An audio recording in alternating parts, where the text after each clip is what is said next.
China levantó desde los primeros minutos del miércoles las restricciones a la ciudad de Wuhan, origen de la pandemia del nuevo coronavirus.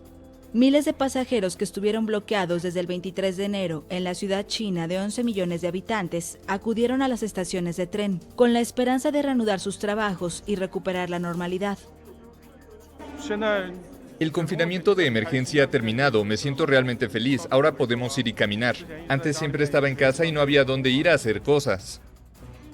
Mientras que por primera vez desde el inicio de la pandemia, China no registró ningún muerto por COVID-19. En el mundo, los decesos aumentan. Más de 80.000 personas han muerto a causa de la enfermedad y casi 140.000 han sido infectados en 192 países y territorios desde que surgió el brote en Wuhan en diciembre. Los países que lideran la lista de fallecimientos son Italia con más de 17.000, seguido de España con casi 14.000, pero en muchos hospitales el número de nuevos ingresos está descendiendo, lo que trae esperanza para Europa, convertida en el epicentro de la pandemia con más de 57.000 muertes. Estados Unidos es el país más afectado con más de 383.000 casos y más de 12.000 muertos. Diariamente reporta más de 1.000 fallecimientos, un 70% en Nueva York. En tanto, Reino Unido registró un incremento récord de decesos en 24 horas, con casi 800. Austria y Noruega suavizarán las medidas de confinamiento, mientras que Portugal espera volver a la normalidad en mayo. Irán, también muy afectado por el nuevo coronavirus, anunció un descenso de los contagios y abrió el martes el Parlamento por primera vez desde febrero, mientras que en América Latina se prevé un aumento en los casos y muertes a finales de abril y principios de mayo, pero dependerá del cumplimiento de las medidas para evitar los contagios. Tras 76 días de cuarentena, la ciudad china de Wuhan, donde comenzó la pandemia de la COVID-19, intenta volver a la normalidad. Este miércoles partió el primer tren desde el epicentro del virus que tiene en jaque a todo el planeta. Ahora, las autoridades afirman tener bajo control el brote, por lo que con el inicio de la jornada, se reanudaron los servicios ferroviarios en las 3 estaciones de Wuhan. Se espera que a lo largo de este día, 276 trenes salgan de la ciudad, con destinos como Shanghái o Shenzhen. Las autoridades indicaron que habían desinfectado y reparado todas las instalaciones de las estaciones de Wuhan, así como más de 230 trenes de alta velocidad que pasarán por la ciudad. Este día, también se reactivan rutas de autobús, otra línea de metro, y vuelven a operar los taxis y sistemas de transporte público. La ciudad, de 11 millones de habitantes, ha registrado desde finales de diciembre más de 50.000 casos confirmados de COVID-19, de los que según las cifras oficiales, han muerto 2.571 personas. La ONU alerta sobre la vulnerabilidad de las mujeres en la lucha contra el COVID-19. El 70% de los trabajadores sociales y del personal sanitario que se encuentra en primera línea son mujeres. Por ello pide medidas específicas para protegerlas. Necesitamos asegurarnos de que estamos prestando especial atención a sus necesidades, garantizando que disponen del equipo de protección personal y de las condiciones de trabajo necesarias para proteger su sistema inmunológico. También es importante que estén representadas a nivel político y a nivel de toma de decisiones, porque si enciendes la televisión y miras quién habla de la pandemia, son principalmente hombres. Las estadísticas también demuestran que la violencia de género está aumentando con el confinamiento, que ya se ha decretado en 90 países. La ONU afirma que la violencia de género se ha incrementado en un 30% de media. Aquí vemos los datos de países como Francia y Argentina. Este es el mensaje del secretario general de la ONU. Insto a todos los gobiernos a hacer de la prevención y la reparación de la violencia contra las mujeres una parte clave de sus planes nacionales para luchar contra el COVID-19.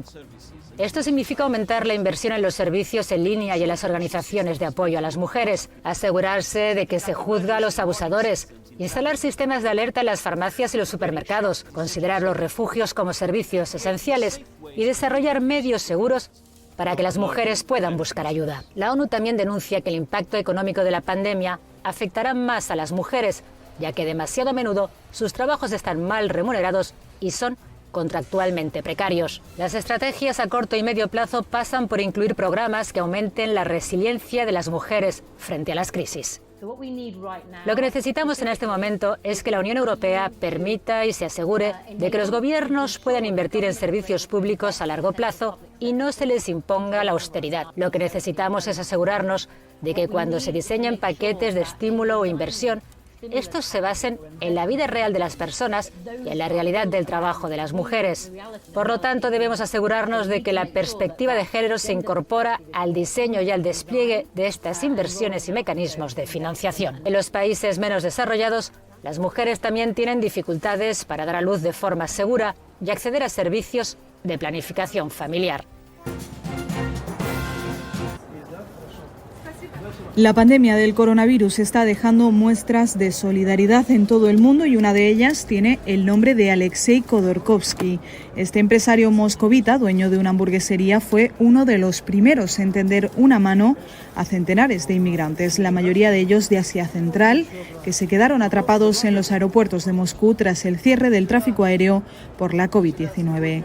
Khodorkovsky leyó un artículo sobre el asunto y al día siguiente preparó junto a su equipo 150 almuerzos y con ayuda de voluntarios los repartió entre los migrantes. Khodorkovsky ya no reparte comida en los aeropuertos porque tras el cierre total de las fronteras, los migrantes que aún tenían esperanzas de salir de Rusia con destino a sus países de origen tuvieron que abandonar los aeropuertos y buscarse la vida en la gran ciudad. El empresario cree que en el futuro próximo muchas personas se toparán con el problema de la escasez de comida al perder su trabajo y quedarse sin ningún recurso ni sustento. Y ahí es donde tiene puesta la mirada ya y los esfuerzos este empresario, consciente no obstante de que la implementación de la iniciativa no será nada fácil debido a la cuarentena vigente en la capital rusa para frenar el avance de la COVID-19.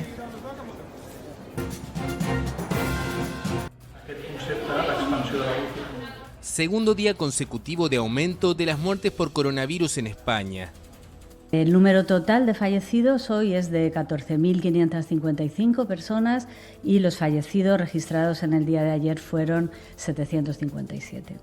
El nuevo incremento se produce luego de que el balance cotidiano había retrocedido varias jornadas tras alcanzar el 2 de abril su cifra más alta, 950 muertes en 24 horas.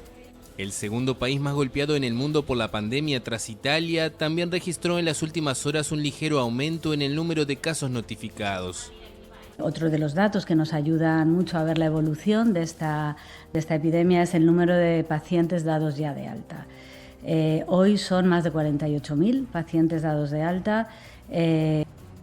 Los más de 46 millones de españoles se encuentran desde el 14 de marzo bajo un férreo confinamiento, que el gobierno prorrogó hasta el 25 de abril a la espera de la ratificación de la medida por el Congreso el jueves.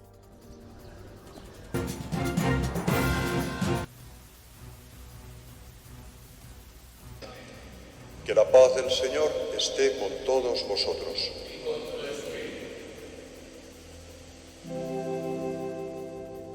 Cordero de Dios, que quitas el pecado del mundo. El domingo 8 de marzo aún celebramos la misa normal. Durante esa semana tuvimos ya algunas medidas de precaución en la celebración de la Eucaristía, por ejemplo, lo de comulgar en la mano, lo de no darse la paz. Eso ya se fue aplicando durante esta semana. Y ya llegó el día 14 y tuvimos ya que celebrar el 15 a puerta cerrada. De hecho, el 15 fue la primera vez que retransmitimos ya la Eucaristía aquí en la parroquia por el canal de YouTube, porque ya no había posibilidad de poder participar físicamente en la celebración. Es una experiencia dura porque la Eucaristía, aunque se celebra siempre en comunión con toda la Iglesia, pero claro, esa comunión necesita también verse, necesita verse en los rostros, en los ojos, en la disposición de las personas que están presentes. Eso crea también comunión. La Eucaristía, por naturaleza, es la asamblea que se reúne para dar gracias a Dios en Jesucristo. Pero no, mucha gente te pregunta, bueno, ¿y qué puedo hacer? ¿Qué rezo? ¿Cómo lo hago? ¿Cómo nos podemos encontrar? Y eso es muy bonito, muy bonito. Hay que adaptarse. Sí, claro. Cada circunstancia exige pues unos medios y ofrece unas posibilidades. La policía y la Guardia Civil intensifican los controles de tráfico para evitar desplazamientos durante esta Semana Santa. Aumentan así la vigilancia, especialmente de noche y durante la madrugada, para asegurar el cumplimiento de las restricciones de movilidad durante el estado de alarma para frenar el avance del COVID-19. Este año quedarse en casa no es una opción. Este año quedarse en casa es una necesidad, es una obligación que debemos de cumplir todos para poner fin a esta pandemia. Hay que entender que estamos en una situación excepcional que limita nuestras actividades en los espacios públicos, entre las que se incluyen las muestras públicas de devoción. Será una Semana Santa atípica, sin procesiones ni viajes a la playa, en la que la movilidad por carretera se ha reducido a mínimos, un 95% solo durante el pasado Domingo de Ramos. Por ello, la Dirección General de Tráfico ha querido agradecer a los ciudadanos su compromiso y la responsabilidad social que están demostrando para disminuir la propagación del coronavirus. Gracias a los que os habéis quedado en casa y gracias a los que trabajáis cada día para que no nos falte de nada, porque solo de esta manera todo lo que hemos dejado de hacer nos seguirá esperando.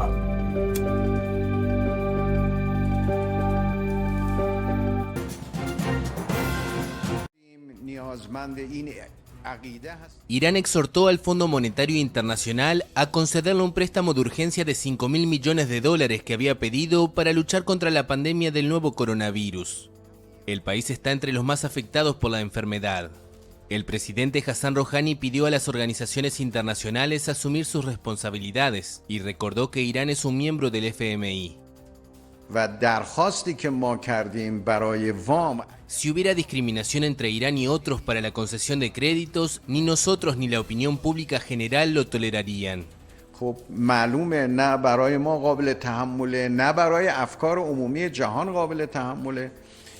Teherán no ha recibido ayuda del FMI desde un crédito que se le concedió entre 1960 y 1962, antes de la proclamación de la República Islámica en 1979.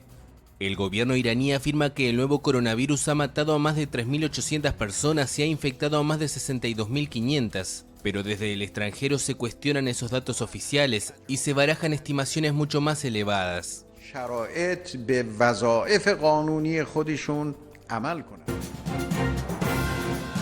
Indonesia afronta la pandemia de coronavirus con un sistema de sanidad precario y con el temor de que haya muchos casos no detectados debido a la escasez de test.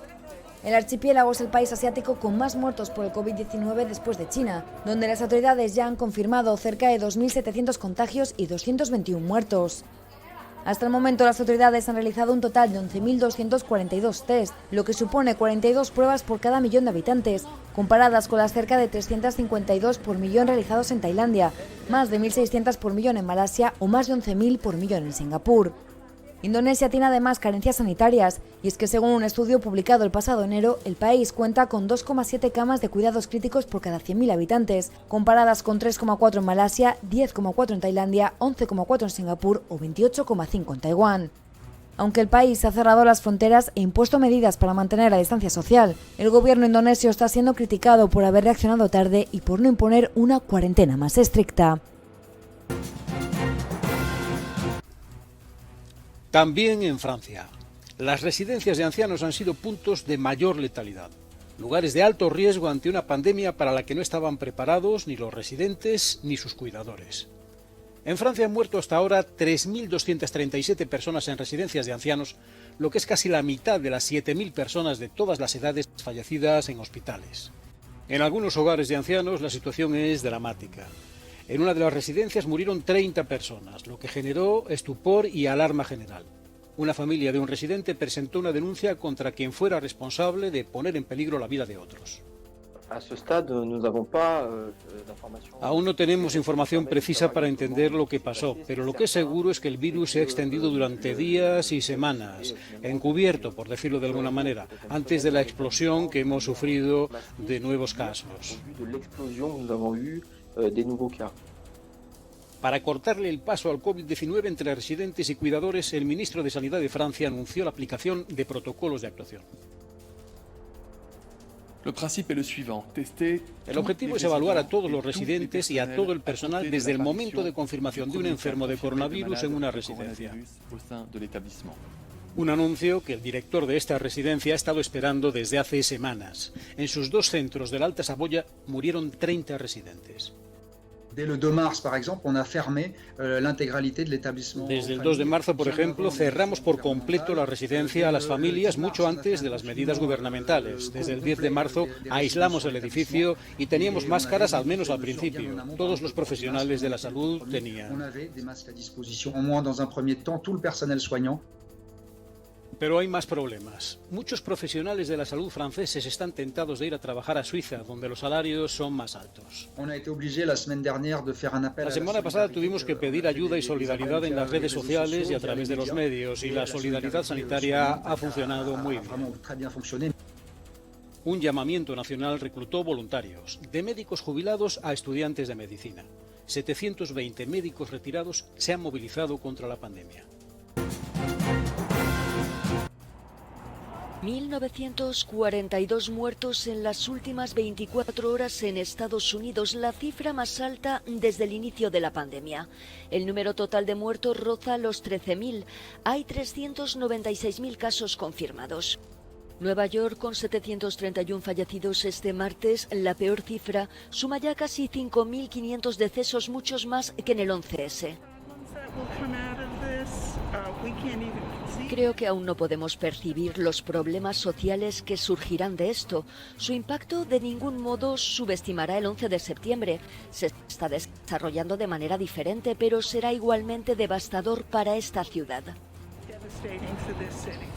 Ante el creciente número de muertos, se está considerando utilizar una pequeña isla en el Bronx como un posible cementerio provisional. Mientras, en Manhattan, una gran catedral se está transformando en un hospital de campaña para acoger a al menos 200 pacientes.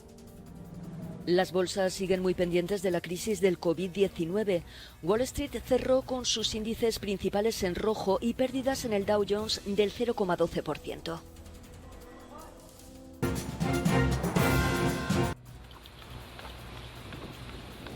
Estados Unidos podría suspender su contribución a la Organización Mundial de la Salud. Así lo advirtió el martes el presidente Donald Trump, acusando al organismo de la ONU de un mal manejo de la pandemia del nuevo coronavirus. Trump criticó particularmente la recomendación de la OMS de no restringir los viajes internacionales desde y hacia el gigante asiático, donde se reportaron los primeros casos de COVID-19. Cometieron un error. Realmente fue una mala decisión. Lo debieron haber decidido meses antes, lo hubieran sabido, debieron haberlo sabido y probablemente lo sabían. Lo revisaremos muy cuidadosamente, congelaremos el dinero gastado en la OMS. Lo retendremos y veremos qué pasa. Es algo grandioso si funciona, pero si se equivocan siempre, eso no es bueno. En la misma conferencia de prensa, Trump señaló que su decisión de suspender la financiación de la OMS aún no es definitiva. El mandatario ha expresado dudas sobre la precisión de las estadísticas chinas para casos y muertes, pero el presidente estadounidense también ha sido criticado por minimizar la gravedad de la pandemia. Tienen que entenderme, soy alentador de este país, no quiero causar estragos y conmociones y todo lo demás. Pero finalmente, al tiempo que decía eso, también estaba cerrando las fronteras a China. Obviamente estaba preocupado porque cerré nuestro país a China.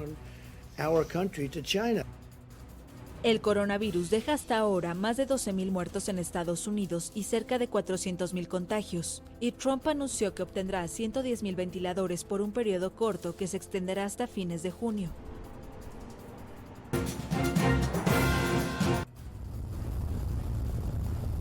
El gobierno uruguayo autorizó la llegada de un vuelo humanitario para evacuar a los más de 100 pasajeros australianos y neozelandeses del crucero anclado desde hace días en la costa de Montevideo. La mayor parte de los que van a quedar en el buque son tripulantes. La tripulación es mucho más joven en edad que los pasajeros, así que lo que vamos a estar evacuando son las personas de más edad y por ende de más riesgo. La tripulación tiene una edad promedio de 40 años. El vuelo charter saldrá de Uruguay el 9 de abril. Es una aeronave contratada por la compañía de cruceros Aurora. El gobierno uruguayo se maneja bajo la hipótesis de que los 200 pasajeros y miembros de la tripulación están contaminados. Pero un equipo médico y profesional de laboratorio subió al barco para realizar pruebas y asistencia médica. La compañía elevó a 128 los casos confirmados con COVID-19 y dijo que 89 dieron negativo. Solo se ha permitido que bajen 6 pacientes que estaban graves y que están en hospitales privados en Montevideo. Evacuaremos cuando ya se les dé el alta a los pasajeros que queden y podrán emprender el regreso hacia su destino final, la tripulación del barco. 3 de ellos están en cuidados intensivos, una de ellas evoluciona bien y las otras 2 siguen delicadas, mientras que los otros 3 están en cuidados intermedios y están estables. Puerta a puerta, así entregan a diario en las favelas de Brasil 1.500 platos de comida en medio de la cuarentena para evitar la propagación de coronavirus que ya afecta en ese país a casi 14.000 personas y ha causado la muerte de otras 667. Esa es solo una de las acciones implementadas desde dentro de estas zonas marginadas. La propia comunidad ha creado toda una red solidaria para hacer frente a la pandemia, contratando ambulancias y fabricando sus propias máscaras. En Paraisópolis, la segunda favela más grande de Sao Paulo, con innumerables laberintos de casas de ladrillo que albergan a por lo menos 100.000 personas, lavarse las manos, una de las medidas básicas para prevenir el contagio del coronavirus, resulta casi imposible, pues el agua es escasa. El ambiente aquí es visiblemente propicio para que la pandemia, que arribó al país a finales de febrero, haga una gran fiesta. Así lo considera Ricardo Vieira, uno de los médicos que presta apoyo en Paraisópolis. As casas são muito juntas uma da outra. Não tem espaço, não tem uma ventilação. Você entra numa casa, por exemplo, que é 3x4, e a casa tem 8 pessoas, 9 pessoas. Então o ambiente é muito pequeno. E aí a probabilidade de aumentar o contato entre que pega na família é bem grande. Los presidentes de calle, que son vecinos voluntarios que velan por las 50 familias de su entorno más cercano, han jugado un papel fundamental. Ellos se encargan de dar seguimiento al estado de salud de su comunidad y de alertar si es necesario a las 3 ambulancias y 7 médicos contratados con dinero producto de donaciones ante cualquier eventualidad. Pues como lo afirma Gilson Rodríguez, un presidente de calle, nadie puede morir esperando atención.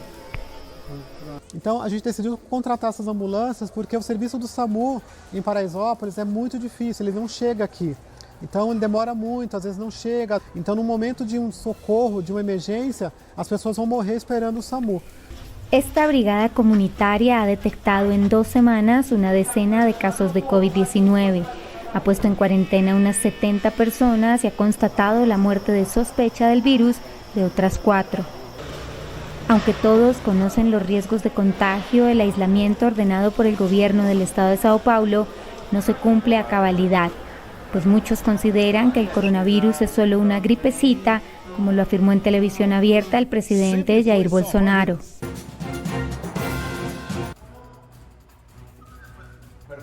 Ronaldinho va a prisión domiciliaria. Un juez paraguayo concedió el martes la medida al exfutbolista brasileño y a su hermano, quienes deberán seguir en un hotel de Asunción su proceso por uso de pasaporte adulterado. Ronaldo y Roberto de Asís Moreira cumplieron el lunes 1 mes en la cárcel y se enfrentan a una pena de 5 años de prisión por el uso de documento original de contenido falso. Sus abogados presentaron garantías por valor de $1.600.000 por ambos, la mitad por cada uno. Debido a la epidemia del nuevo coronavirus, Ronaldinho y su hermano escucharon la decisión a través de un celular.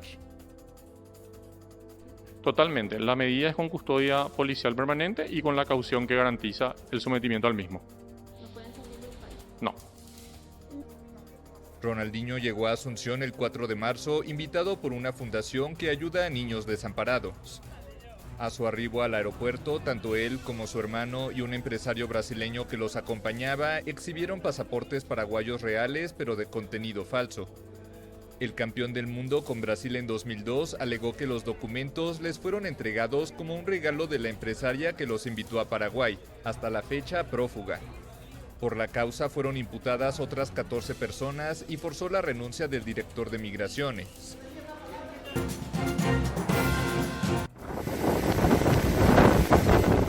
Harold sigue azotando el Océano Pacífico. Aunque se debilitó pasando de una categoría 5 a 4, el ciclón tropical golpeó el miércoles a Fiji con vientos de hasta 240 km/h, luego de devastar las Islas Salomón y Vanuatu. El Servicio Meteorológico de Fiji advirtió que Harold sigue siendo particularmente peligroso y reiteró su pedido a los habitantes para que se refugien en iglesias, colegios y otros edificios sólidos. El ciclón causó 27 muertos en las Islas Salomón a principios de abril y ya como categoría 5 golpeó la isla de Espíritu Santo, la más grande del archipiélago de Vanuatu. Las autoridades de Vanuatu estiman poco probable la llegada de ayuda masiva este año como pasó tras el paso del ciclón Pam en 2015, porque el archipiélago cerró su frontera con el objetivo de mantenerse como uno de los pocos países del mundo en los que la pandemia del nuevo coronavirus no ha entrado.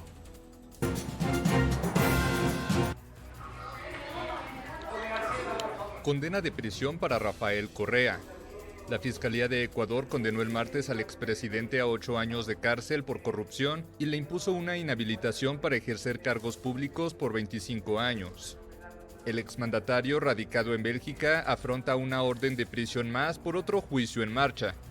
El expresidente fue sentenciado junto a otras 17 personas por un esquema de corrupción durante su gobierno. Según la Fiscalía, Correa y varios de sus ex colaboradores recibieron sobornos de empresas a cambio de contratos, entre ellas la constructora brasileña Odebrecht. Correa cuestionó en Twitter el fallo de primera instancia que podrá ser apelado. El exmandatario enfrenta varios procesos en Ecuador, mismos que atribuye a una persecución política del gobernante Lenín Moreno, su exaliado y exvicepresidente con complicidad de jueces. ¿Ya adoptó el programa? Ada Zanussi es una fuerza de la naturaleza. Con 103 años, esta italiana ha plantado cara al coronavirus y contra todo pronóstico le ha vencido. Antigua trabajadora de una fábrica textil, vive en una residencia de la región del Piamonte, en cuarentena tras detectarse varios positivos. Estuvo una semana en la cama, explica su doctora. La hidratamos porque no estaba comiendo y luego pensamos que no se recuperaría porque siempre tenía sueño y no reaccionaba. Y un día volvió a abrir los ojos y comenzó a hacer otra vez lo que solía hacer antes. Se despertó y volvió a comer.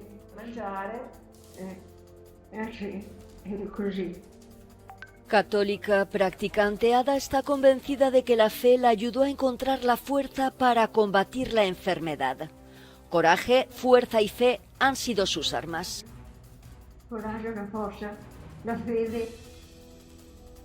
Todos en la residencia respiraron aliviados al verla reiniciar sus rutinas, leer la prensa, mirar la televisión, hablar por teléfono y rezar.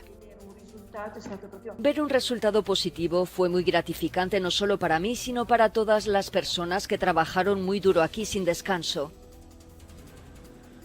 Ada Zanussi, la centenaria con la que no ha podido ni el COVID-19, ya tiene planes para el fin del confinamiento. ¿Lo primero que quiere hacer cuando abramos las puertas de la residencia? No. Me gustaría dar un agradable paseo. ¿Qué le gustaría hacer con sus nietos y bisnietos? Me gustaría verlos y jugar con ellos.